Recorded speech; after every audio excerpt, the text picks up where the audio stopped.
రకాల చర్మ సమస్యలకు శాశ్వత పరిష్కారం ఈ శ్రీత 9281458181. శెట్టి బలిజలు కులస్తులు ఎదగడం అంటే, గౌడ కులస్తులు ఎదగడం అంటే, యాదవ కులస్తులు ఎదగడం అంటే మిగతా కులాలు తగ్గడం కాదు, మిగతా కులాలు తగ్గడం కాదు, పై కులాలు తగ్గడం కాదు, ఉచ్చి కులాలు తగ్గడం కాదు, అణగారిన కులాలు ఎదగడం, సాధికారత సంపాదించడం. నేను ఆ దిశగా నేను ఆలోచిస్తూ ఉన్నాను. మత్స్యకార కులాలు, మత్స్యకారులు అనేక తెగలు ఉంటాయి, వాడబలిజలని కానీ, అగ్నికుల క్షత్రియులను కానీ, వీళ్ళందరినీ ఎలా ముందుకు తీసుకెళ్ళాలి? కేవలం కులాల్లోని నాయకులు ఎదగడం కాదు, ఆ కుల సమూహాల్లో ఎక్కువ లబ్ధి పొందాలి. వాటి దిశగా ఎలా అడుగులు వేయాలి? పబ్లిక్ పాలసీలు ఎలాంటి పరిస్థితులు తీసుకురావాలి?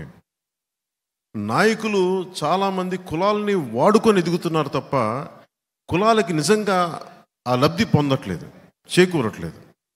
ఆ పరిస్థితి మారాలి. ఆ విధంగా ఏ విధంగా నిర్ణయాలు తీసుకుంటే పరిస్థితులు మారుతాయి, అవన్నీ ఆలోచిస్తూ ఉన్నాం. నేను చిన్నప్పటి నుంచి వింటుంది, కోనసీమలో కాపులకి శెట్టి బలిజలకి పడదు, కృష్ణా జిల్లాలో కాపులకి కమ్మవారికి పడదు, భీమవరంలో కాపులకి క్షత్రియ కులాలకి పడదు. ఇలా ప్రతి చోట చెప్తా ఉంటే నేను వచ్చి సాధించగలిగింది ఏంటంటే, నేను కనకరాజు సూరి గారు ఇలా కూర్చొని నిలబడి ఉంటాం. భీమవరం నేను 2016 నుంచి నేను ఒక సోషల్ ఇంజనీరింగ్ ప్రక్రియ మొదలుపెట్టాను.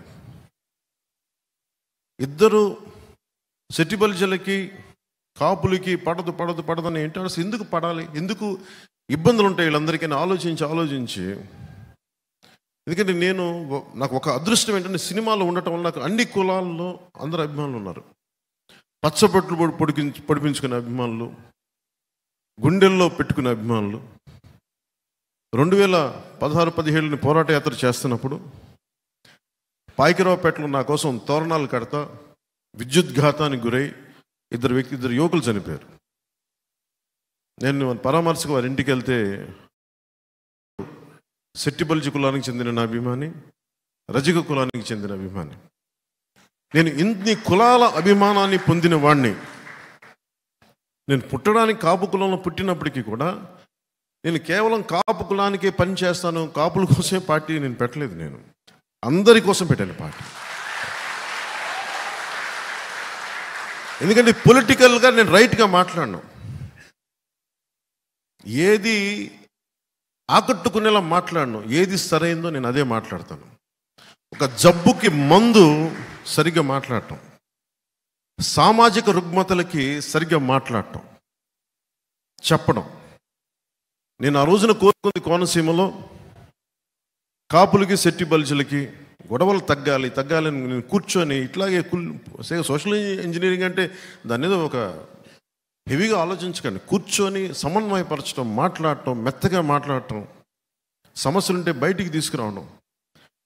ఆ రెండు గ్రూపుల్ని నేను ఎక్కడో ఒక చిన్న ఇలాంటి హాల్లో మొదలు పెడితే ఈరోజు అది నిన్న ఎక్కడి దాకా వచ్చిందంటే, కోనసీమ జిల్లాకు చెందిన వాసంశెట్టి సుభాష్ అని శెట్టి బలిజల యువకుడు, అలాగే గంధం పల్లం రాజుని కాపు కులానికి చెందిన యువకులు, అలాగే బాలయోగి గారి అబ్బాయి హరీష్ అని మీద తెలిసిన దళిత కులానికి చెందిన వ్యక్తులు, అలాగే ఈ చిక్కాల గణేష్ గారు, వీళ్ళందరూ కూడా ఏకమై నేను ఏదైతే చెప్పానో దాన్ని తూచా తప్పకుండా పాటించి ఈ రోజున దాదాపు ఎక్కడికి వెళ్ళినా కాపు కులస్తులు శెట్టి బలిజలకు ఆహ్వానం పలుకుతున్నాను అని చెప్పి మైత్రి భోజనాలు, కార్తీక మాసంలో వన భోజనాలు పెడుతుంటే నాకు ఎంత ఆనందం వేసిందంటే వాళ్ళందరినీ చూస్తే. అందుకు నేను హక్కును చేర్చుకున్నాను. భావితరానికి కావాల్సిన నాయకులు కులాలని విడగొట్టేవాళ్ళు కాదు, కులాలని కలుపుకుంటూ మనకి అభివృద్ధి పదం వైపు తీసుకెళ్లేవాళ్ళు.